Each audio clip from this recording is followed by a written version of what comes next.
আমাদের মাঝে একজন ভাই প্রশ্ন করেছেন যে মুহতারম, গাছে গাছে জিকির লেখা থাকে, এই জিকির যদি লেখা থাকে তাহলে এর জন্য সওয়াব হবে নাকি গুনাহ হবে?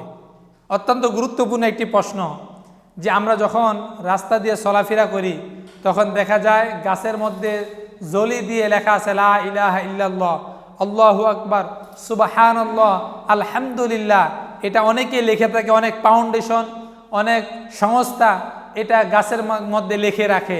এটা কি আসলে ইসলামী শরীয়তের দৃষ্টিতে কতটুকু জায়েজ, এর জন্য সওয়াব হবে নাকি গুনাহ হবে? এই জিনিসটা আমাদেরকে গুরুত্বপূর্ণ একটি বিষয়, আমাদেরকে সকলে জানা উচিত আছে না নাই? এক নম্বরে মনে রাখবেন যে এই যে গাছ, এই গাছের কিন্তু জীবন আছে। গাছের কি আছে? জীবন আছে।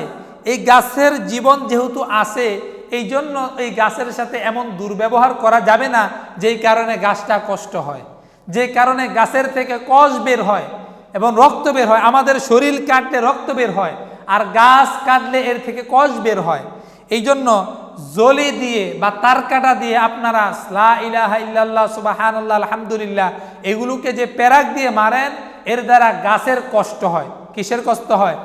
গাছের কষ্ট হয়। এই জন্য এই তার কাটা দিয়ে এই মারা থেকে আপনারা দূরে থাকবেন। 2 নম্বরে, আপনাদের যাদের নিজের গাছ আছে, অন্যের গাছ না, নিজের গাছ আছে, নিজের গাছের মধ্যে মারবেন, অন্যের গাছের মধ্যে লাগাইতে যাবেন না। কারণ এটা নিজের হক না, আরেকজনের হক। আরেকজনের হক নষ্ট করার অধিকার ইসলাম আপনাকে দেয় নাই।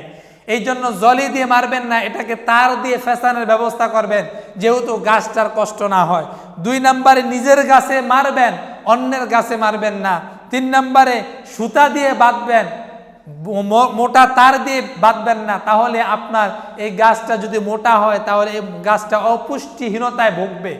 এই জন্য আমাদেরকে অবশ্যই সতর্ক থাকতে হবে। নিজের গাছের মধ্যে আমরা যাই কিছু করি ইসলামের জন্য ভালো কাজ মনেই করি, ইসলামের জন্য উত্তম কাজ মনেই আমরা এটা করি, কিন্তু আমাদেরকে মনে রাখতে হবে ইসলাম এটাকে সাপোর্ট করে কিনা, রসুলের হাদিস এটাকে সাপোর্ট করে কিনা। আল্লাহ রসুল যা হা বলেছেন শরীয়তের জন্য এটা হালাল হয়েছে, রসুল যা না বলেছেন শরীয়তের জন্য এটা নিষেধ হয়েছে। এই জন্য আমাদেরকে মনে রাখতে হবে আমাদের আদর্শ হবে রসুলের আদর্শ, আমাদের আদর্শ হবে কোরআনের আদর্শ। আমরা কোনো নেতা নেত্রীর আদর্শ নিয়ে বড় হতে চাই না। রসুল যা আমাদেরকে নির্দেশ দিয়েছেন এটাই আমাদেরকে করতে হবে। এই জন্য যারা গাছে গাছের মধ্যে তার কাটা বা জলি দিয়ে লা ইলাহা ইল্লাল্লাহ, সুবহানাল্লাহ, আলহামদুলিল্লাহ এটা মেরে এখান থেকে কষ বের করেন, আপনারা এখন থেকে সুতা দিয়ে বাঁধবেন, নিজের গাছে বাঁধবেন, অন্যের গাছে বাঁধতে যাবেন না। এতে আপনি সওয়াবের বদলে গুনাহগার হতে পারেন। এই জন্য আমাদেরকে সতর্ক থাকতে হবে। আল্লাহ তাআলা আমাদেরকে গুনাহ থেকে বাঁচার তৌফিক দান করুক। সকলে বলে আমিন।